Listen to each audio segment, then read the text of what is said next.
Alors bonjour, sur ce cours-ci, on va travailler les multiples et la série.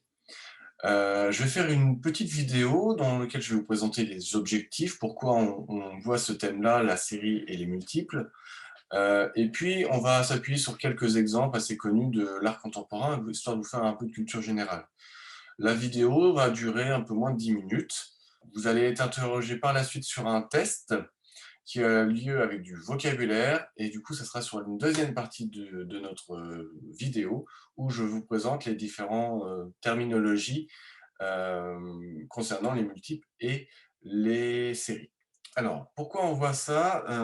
Tout d'abord parce que, en fait, en cuisine, vous êtes amené régulièrement à travailler sur de la série, c'est-à-dire sur une production du même produit en plusieurs fois.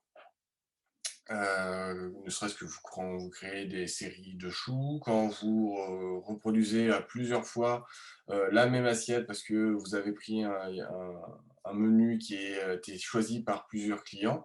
En fait, vous faites vous-même des multiples et de la série régulièrement en cuisine.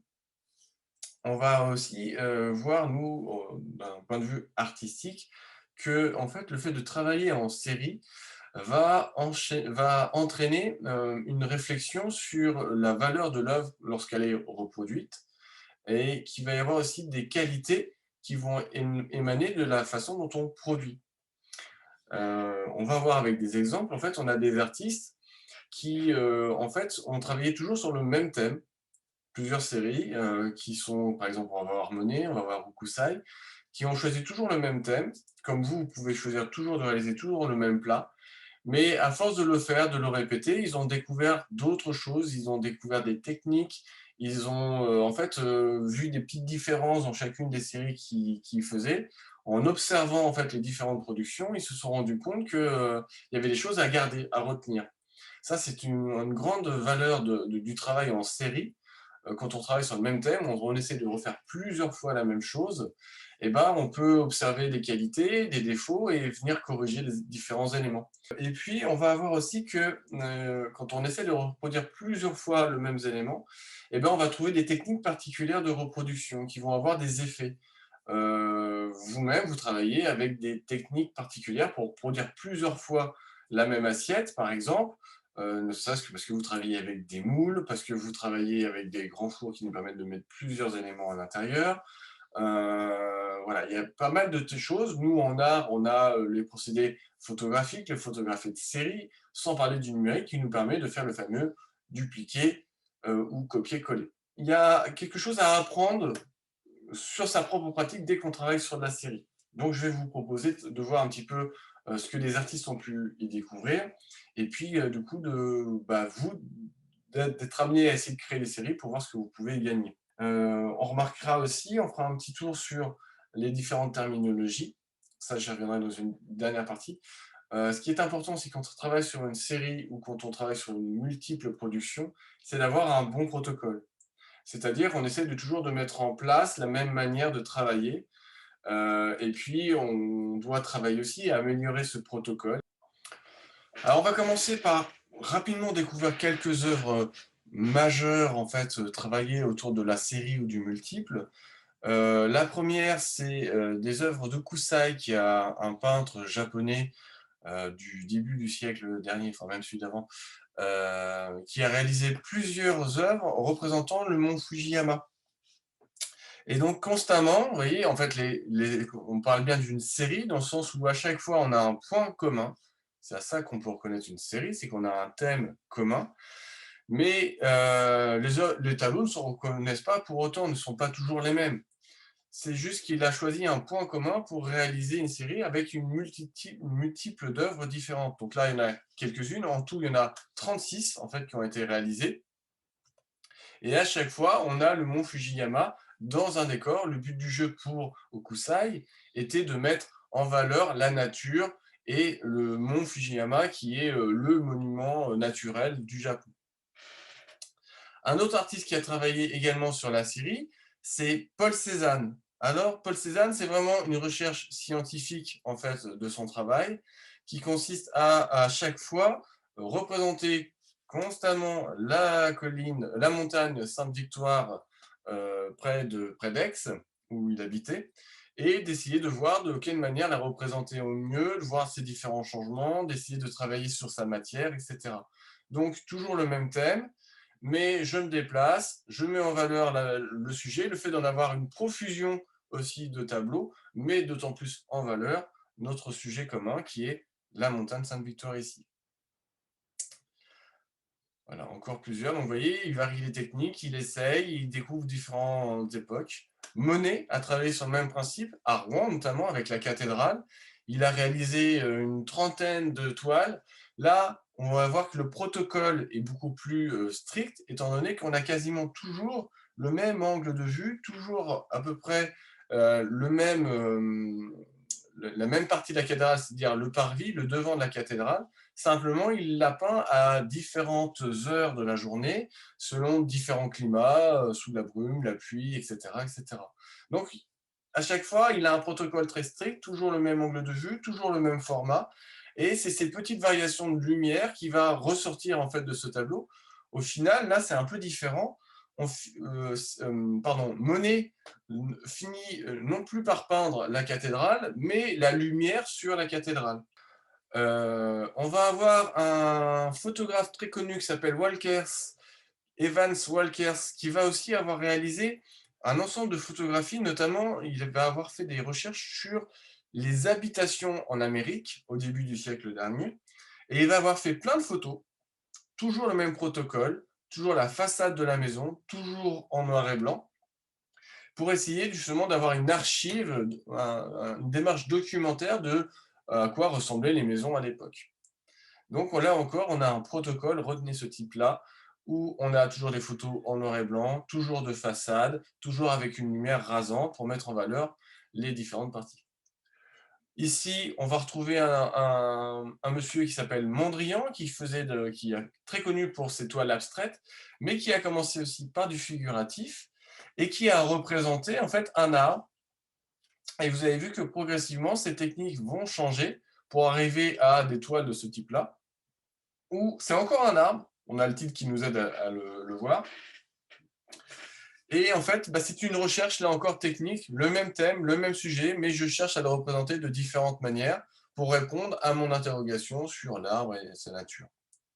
Matisse a travaillé aussi sur une série, notamment sur des nus, même démarche.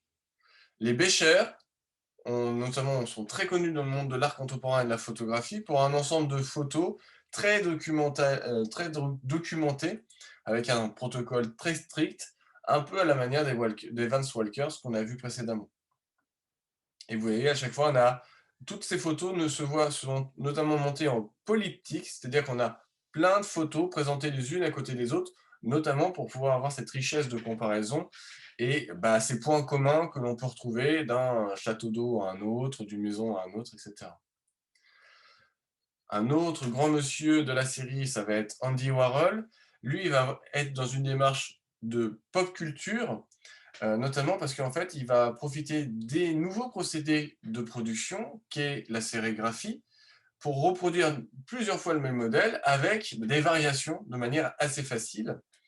Et puis, il va mettre aussi en questionnement la société de consommation qui produit beaucoup, consomme beaucoup et va se poser la question en fait de la valeur de l'œuvre unique. Et étant donné que c'est un artiste très connu qui vend très cher, lui, il peut se permettre maintenant de dire je vais faire une centaine d'œuvres, il n'y en a peut-être pas une centaine, mais il y en a bien des dizaines d'œuvres du même sujet, là en l'occurrence Marilyn Monroe, et est-ce que le fait d'en avoir plusieurs dévalorise l'œuvre en elle-même? Est-ce qu'une œuvre ne coûte pas plus cher quand elle est unique? Lui, il va prouver le contraire.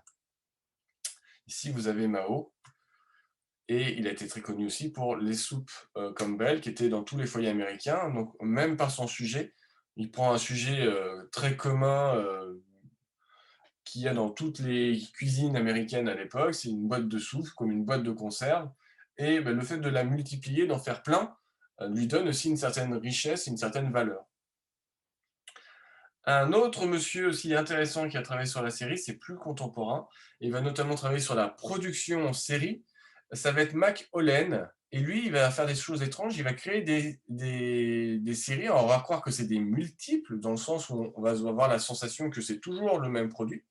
Sauf qu'en fait, tous ces produits ont en réalité, ont toujours une petite différence. Donc en fait, ils nous présentent des objets, on croit que c'est une série, pardon, que c'est des multiples, c'est-à-dire qu'ils sont tous identiques, parce que de nos jours, on est capable de produire plein d'objets de manière totalement identique, alors qu'en fait, ce sont tous des originaux. Toutes les produits qu'ils présentent là sont bien des séries dans le sens où ils sont tous différents. Chaque objet que vous voyez ici sont tous différents. Ils ont des points communs, ils se ressemblent tous, mais ils sont tous différents. Grossièrement, 2 points principaux. L'avantage de faire la série, c'est que d'une part, on apprend des choses sur sa propre technique, sur sa propre production, le fait de devoir le reproduire plusieurs fois. Et puis, d'autre part, ça donne une valeur à l'œuvre aussi. Le fait de la reproduire plusieurs fois donne une certaine richesse à l'œuvre. On a l'impression que comme il y en a plein, ça doit être important. C'est l'exemple des soupes d'Andy Warhol. Monet, lui, il va en faire plein de la même cathédrale, et du coup, il donne plus de la valeur à la cathédrale, mais plutôt à la différence dans chacune de ses toiles, à la lumière en l'occurrence, qui est traitée de manière différente. C'est aussi ça l'important dans la série, c'est que quand on crée une série, on va voir les points communs et on va voir les particularités. On va maintenant passer à quelques petites notions, notamment quelques termes de vocabulaire qui vont nous intéresser. Donc, quelques petits termes de vocabulaire rapidement à voir. Un multiple, ça je vous l'ai déjà dit, en fait, c'est quand on reproduit à l'identique un objet ou une œuvre. Si vous reproduisez, par exemple, si vous faites des choux à la crème pour faire une pièce montée, si chaque chou est identique, vous allez faire des multiples. Un polyptyque, ça c'est un peu particulier, vous allez avoir plusieurs éléments qui ensemble vont fabriquer une œuvre. Généralement c'était l'étoile, ici j'ai un élément, deux éléments, trois éléments, quatre éléments, cinq éléments. Ces cinq éléments-là forment un polyptyque parce qu'ils répondent tous ensemble au même sujet. Et après, ils ont tous des points communs dans le sens que c'est la même nature, c'est la même technique, c'est le même temps. Un triptyque est un polyptyque mais à trois panneaux. Un diptyque est un polyptyque, mais simplement il n'y a que deux volets, que deux parties. Une mise en abîme, c'est quand on reproduit plusieurs fois la même image à l'intérieur d'une première. Notamment dans la vache qui rit, vous allez avoir une boucle d'oreille qui reproduit l'image de la vache qui rit. Et dans cette image-là, vous allez retrouver la vache qui rit. Une séquence, ça va être un multiple, mais chaque multiple va être différent et surtout, ils vont se voir dans un ordre particulier. En fait, c'est ça qui est important, c'est ça qui va nous différencier d'une série. Une série, on reproduit plusieurs fois des éléments qui ont un point commun, mais qui sont différents à chaque fois. Dans une série, on peut les voir tous indépendamment et dans l'ordre que l'on veut. Dans une séquence, c'est une série, mais par contre, il y a un ordre bien précis à suivre. Enfin, la vignette. Les vignettes, c'est quand on a une page commune et dans cette même page, on a plusieurs petits rectangles présentant des éléments différents. Attention, ce n'est pas forcément dans un ordre chronologique. Des fois, des vignettes, c'est juste pour des thèmes communs, mais qui sont traités de manière différente à l'intérieur.